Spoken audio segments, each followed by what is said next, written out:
Hello. I'm very happy to be to speak to you today about what is a very important topic. It's understanding the health risks of 5G technologies. I know we've got other things on our mind at the moment with the global pandemic, but that too will pass, and we will still be left with the implications of our wireless technologies in the environment, both for ourselves and our children. I'm a professor of information systems. My focus is on R&D on artificial intelligence technologies, primarily for regulatory risk and other uses within the financial industry. But I also have a deep interest in technology risk. And to that end, I've been collaborating with and part of a network of international scientists who are looking at the health risks posed by wireless technologies, of which 5G is a part. Now, there's been a lot of attention in the media about this, but the old Russian saying, there is no truth in the news and no news in the truth, is never more apt today.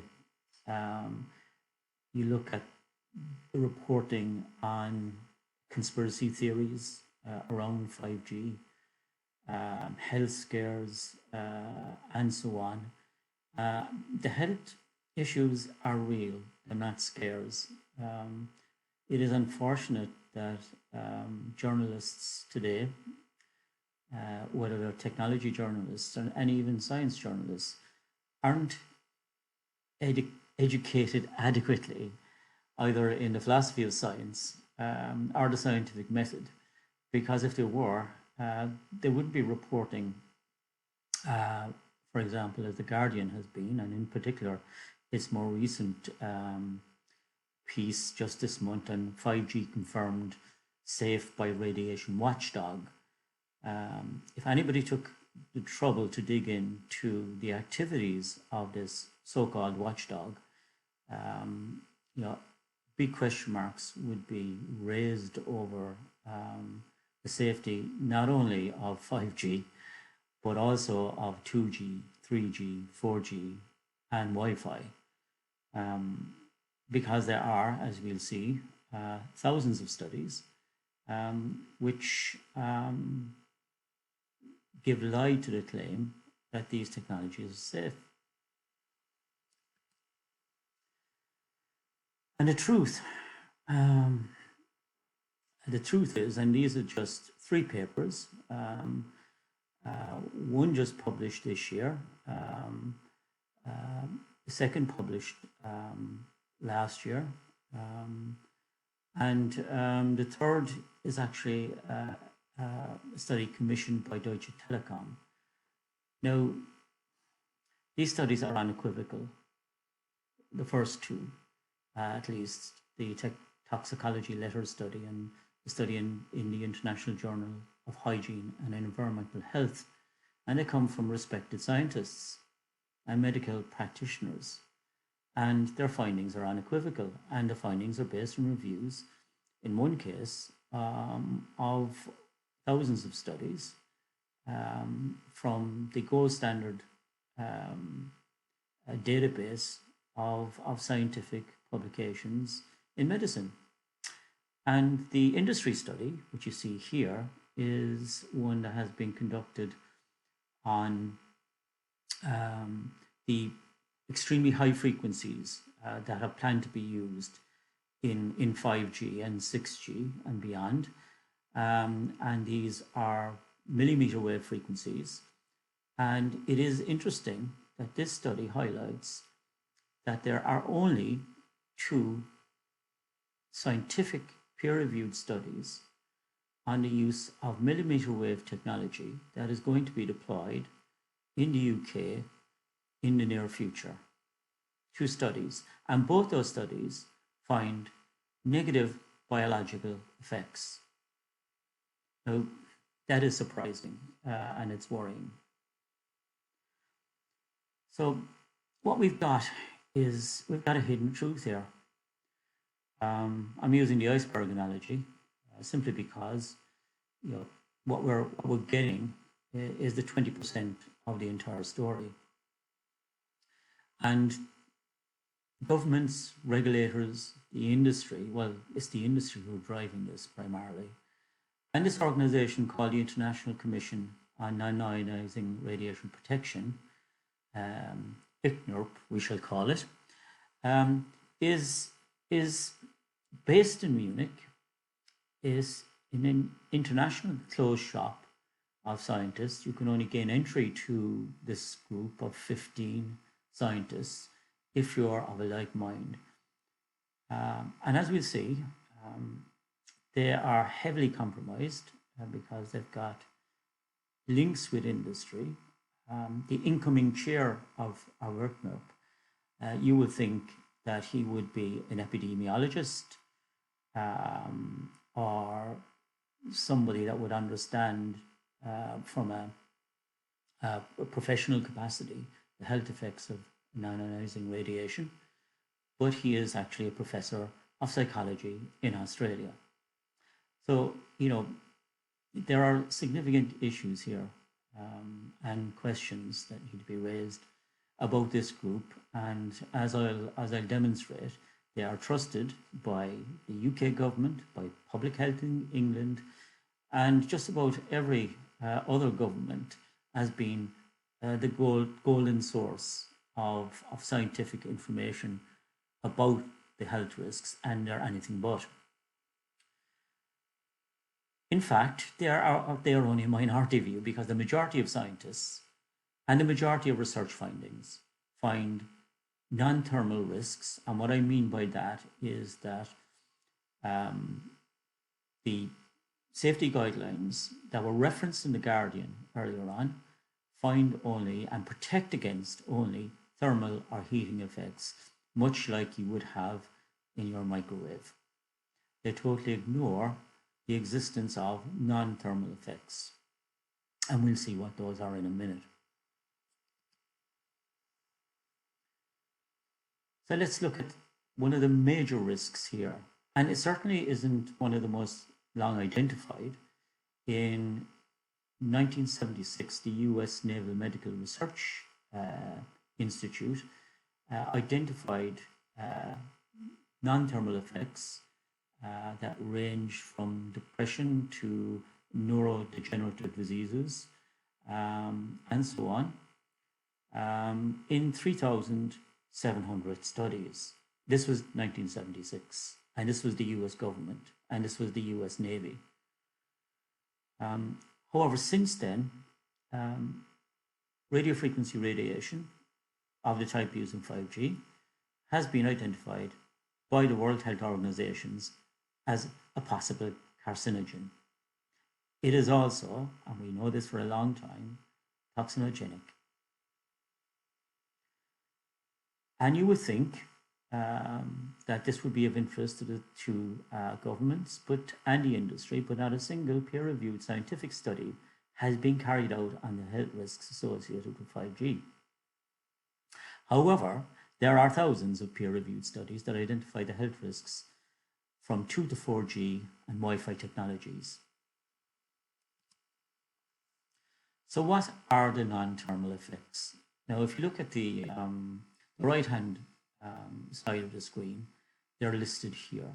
So there are general health impacts like lower sperm count and sperm quality, and indeed a significant drop in male fertility is being linked with males carrying their mobile phones in their pockets. It's been linked with immune dysfunction, cardiovascular effects, miscarriage, significant studies carried out in this, asthma, and issues with the blood-brain barrier, which are very disturbing. In terms of cancer, a range of gliomas, meningiomas, acoustic neuromas, and salivary gland tumors have been identified in the literature. And there are a range of neuropsychiatric effects which are linked with radiofrequency radiation of the non-ionizing type. And these range from Alzheimer's to cognitive processing effects, altered brain development, sleep disturbance, headache, I could go on. They're all there, and they're in the literature. So one would ask the question: how can your government and public health in England deem this to be safe, these technologies to be safe? You'll see to the right-hand side of the screen the mechanisms that produce these outcomes. It is worth noting, in actual fact, one step back there, and I've noted that these radio frequency radiation is a co-carcinogen. In other words, its presence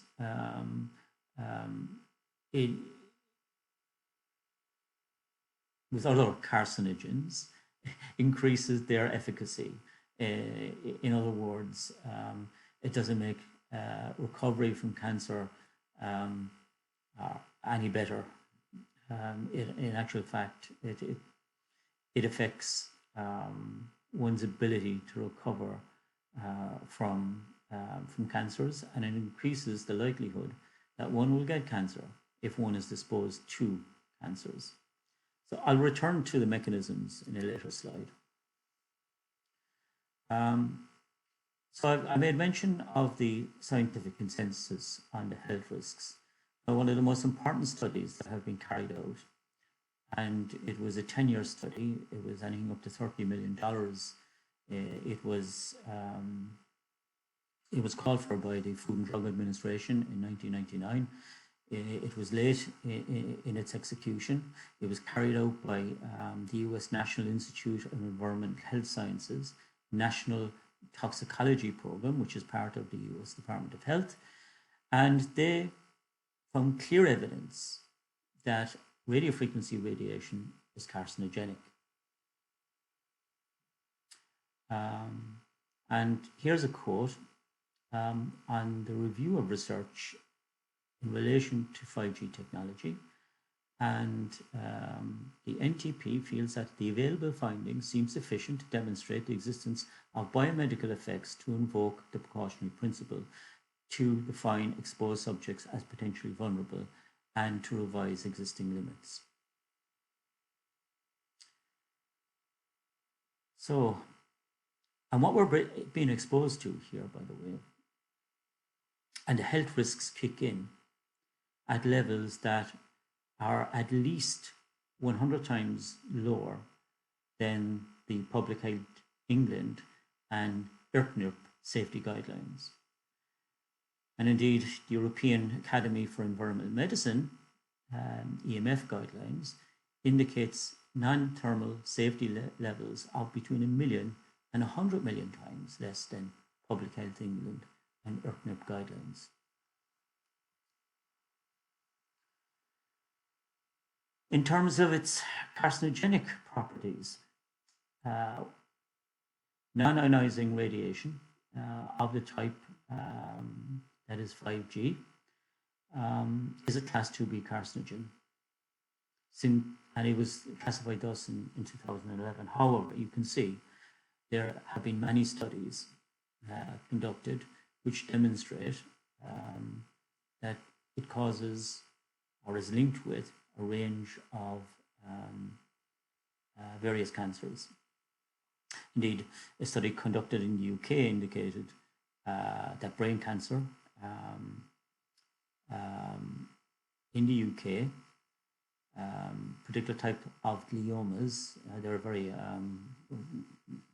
worrying tumor that occurs in the temporal lobes and the frontal lobes of the human brain, and the incidence of these tumors has increased 3 times since the mid-90s. 3 times. And that's significant because these cancers are very rare and they're very difficult to cure, and they've got a high mortality rate. So a majority of scientists now consider there's enough evidence for it, and that is radiofrequency radiation, to be reclassified as a class 1 carcinogen. However, last year, in March 2019, based on mounting evidence from hundreds of new studies, a WHO advisory group of 29 scientists from 18 countries recommended that non-ionizing radiation be prioritized by the International Agency for Research in Cancer over the next 5 years. Why? Because they believe it to be either a class 2A or a class 1 carcinogen. In other words, it ain't safe in its current classification. But the 15 scientists from IRCNIP are of the opinion that that's safe. How can that be? Well, you can see at the bottom left, right-hand side of the slide here, my thoughts on that. So you would ask, how can we prove this? How do we know? What have the studies shown? What are the mechanisms? And when it boils down to it, it's quite simple. Exposure to non-ionizing radiation increases the free radicals or reactive oxygen species in cells in the human body. It also has the effect of reducing the levels of antioxidants in cells in the human body, particularly cells of the central nervous system, but in just about any organ that is exposed. And the combination here of an increase in ROS and a decrease in antioxidants increases oxidative stress and mitochondrial damage in cells. Now, cells repair themselves, where we generate these ROS and we create antioxidants in order to maintain a balance through natural activities, normal activities, but increasingly our environment is full of, or presents us with a range of toxins. And so our bodies, our cells, are under increasing environmental stress. There's an increase in ROS, a decrease in antioxidants, which leads to oxidative stress. And when our cells go into oxidative stress and we can't repair them, it increases the probability of cell dysfunction. And what that means is that the incidences that have been looked at in terms of electrosensitivity and depression, and on into very serious conditions like neurodegenerative disorders and Alzheimer's, are all part of a causal chain or links over time. There's effects on neurotransmitters and neuroendocrine hormones, all of which add to this toxic cocktail of effects that have been identified by scientists. And of course, in terms of cancer, DNA molecules are altered through the existence of free radicals and oxidative stress, and that has been proven in hundreds of studies right across a range of toxic substances, of which radiofrequency radiation is just one.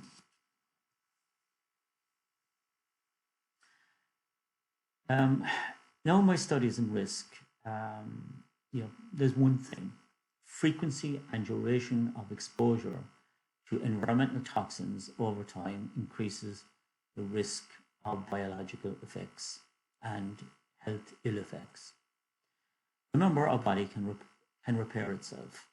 We can recover, but if the frequency is high and the duration is long, then it increases the risk of health ill effects.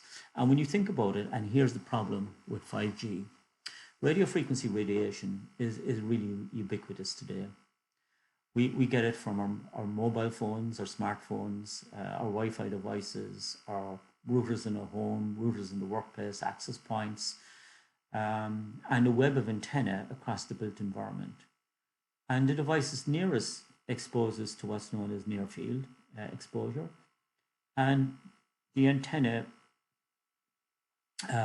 outside our homes and in the built environment exposes to far-field sources.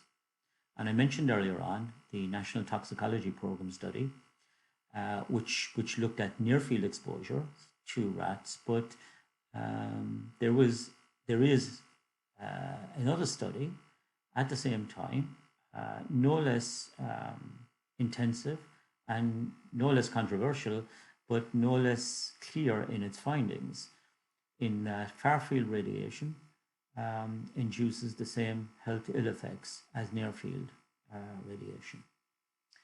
And that is, unfortunately, significant and has significant implications for our environment as 5G is being rolled out. So what we've done over a very, very short period of time is we've created an environment that's awash with electromagnetic signals, that is radio frequency radiation, of all frequencies, and it's putting our bodies and those of our children under significant stress. So, and this will result, and what I mean by stress here, of course, is oxidative stress at the cellular level. And it exposes us to all of the health risks listed earlier. This is a logical conclusion. So why doesn't the UK government act to protect the public? You would think, well, one can only think of the past number of weeks when the UK government wished to confer herd immunity on the population by not taking the precautions that were being taken and had been taken in China, but also in two countries not directly affected, and that's Singapore and Hong Kong. And even though they have large population densities, the incidence and prevalence and mortality rate from COVID-19 is pretty low, because they began to take the type of precautions which their scientists deemed to, and which the World Health Organization deemed to be necessary. However, the UK government was extremely slow, and it was saying that it was pointing to its scientific evidence, which went against the vast majority of scientific opinion, both in the UK and also internationally. So when you look at 5G and radio frequency radiation, we see pretty much the same thing. Public Health England placed their trust in Arqiva, and two studies it conducted using the advisory group on non-ionizing radiation protection. And these were published in 2012 and 2017, but significantly, Arqiva scientists constituted 30% of the 18-member UK committee. So here you had scientists who designed safety guidelines in 1998 on a review committee to review its own guidelines. And in no other regulated sector or area of business activity would this be acceptable from a governance perspective. And it is a conflict of interest.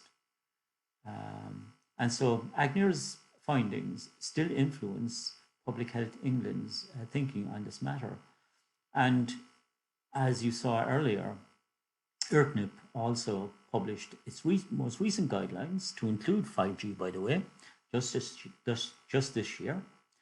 And I've studied them very closely, and there's very little difference between the 2020 guidelines and the 1998 guidelines. In actual fact, in many cases, they loosen the safety limitations on exposures, and they take absolutely no real cognizance of the health risks to children. It's, to my mind, is absolutely scandalous. So as I pointed out, the 1998 guidelines are virtually unchanged in 2020. And the guidelines focus only on technical issues and present safety recommendations only on thermal effects, the heating effects. And as with the 1998 guidelines, and as with everything that IRCNIP does, it ignores or denies the existence of non-thermal effects on adults and children. Now, IRCNIP also contaminated, and I'm not alone in saying that, the EU Scientific Committee on Emerging and Newly Identified Health Risks Committee.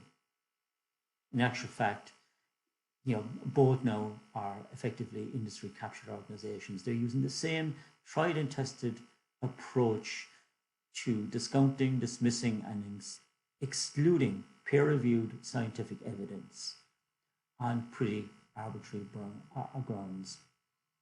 And it's also the case that those 15 IRCNIP scientists are members of WHO. And it's one of the reasons why the WHO is conflicted in many ways, because it has the International Agency for Research in Cancer, which is coming out and saying these things are carcinogenic, and on the other hand is saying, okay, everything is okay because it's been influenced excessively by IRCNIP. And there's been lots of studies in this, and they're well acknowledged conflicts of interest due to their close ties with industry, and this fact was recognized by an Italian appeal court judgment, and it was reviewing an appeal against a finding against a company in Italy whose workers were exposed to RFR from their radio frequency radiation from their mobile phones, and one of them presented with a rare form of brain cancer, and the courts found that the individual's exposure to radio frequency radiation was responsible.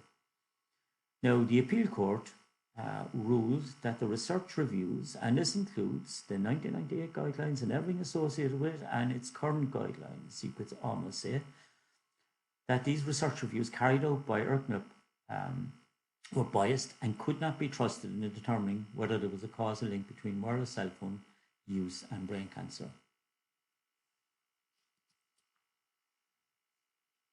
So on the right hand side here, you'll see the Commission and its constitution, and you'll see Professor Rodney Croft from the University of Wollongong in Australia will be the incoming chair, and his area of expertise is in health psychology, which is kind of interesting.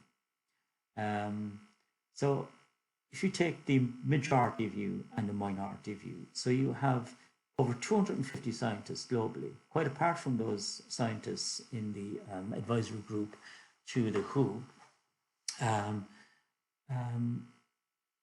requesting the United Nations to introduce a moratorium on 5G against 15 scientists saying there's nothing wrong. Now, to my mind, that's problematic.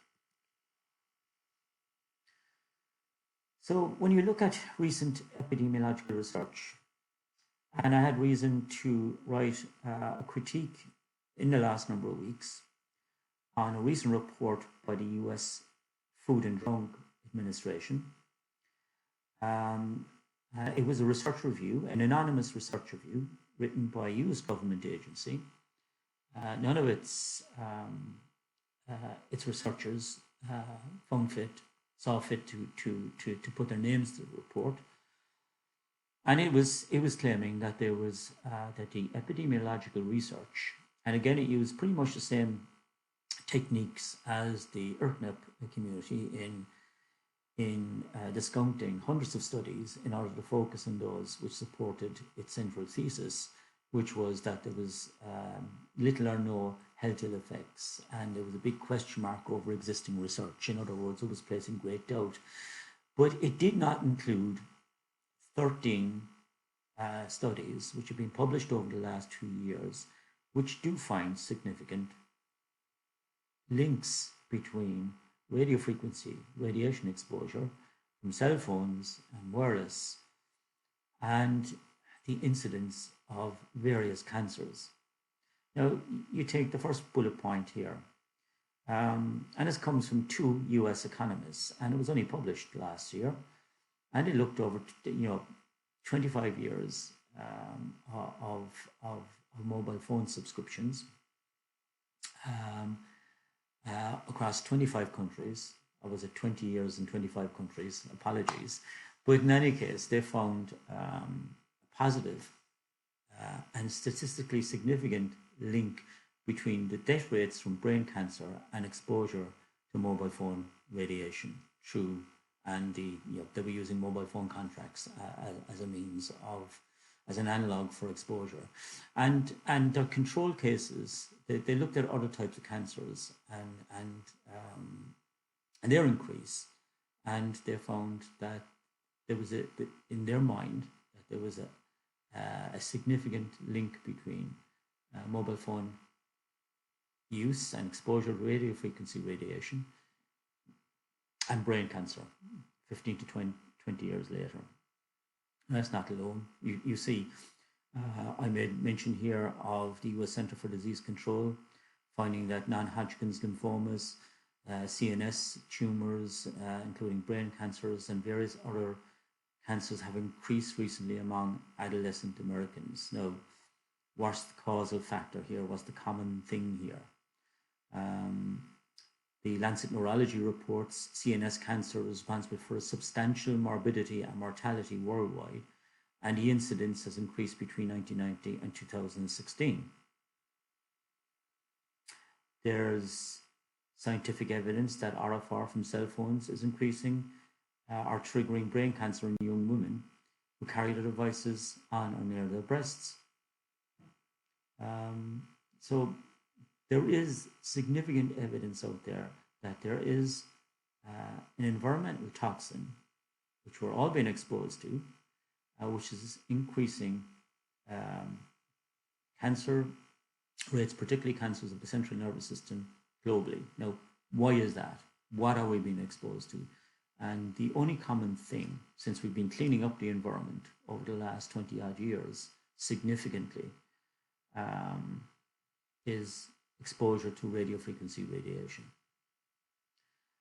You look at the right-hand side of this particular screen, and you see that US healthcare provider Kaiser Permanente and its scientist Dr. Daquin Lee believes that the increase in brain tumors is worrisome. However, the increase in colorectal cancers among young people is even more troubling. And there have been several studies, right, in the US and Europe, which have identified a significant increase in colorectal cancers in young people. Now, this is an all person's disease. So why is this happening? Dr. Daquin Lee believes that it's because of where young people carry their phones in their front and back pockets of their jeans and pants. So that's when we look at our children and how they carry and use their mobile phones, this is deeply, deeply troubling. But what we're faced with really, and what I started off with in the second slide in indicating the way the media is being manipulated, or else is complicit due to a lack of knowledge and ignorance. And you can see here two books by David Michaels, two studies. And David Michaels is a professor and he's a healthcare scientist, and he worked for the Obama administration in that capacity.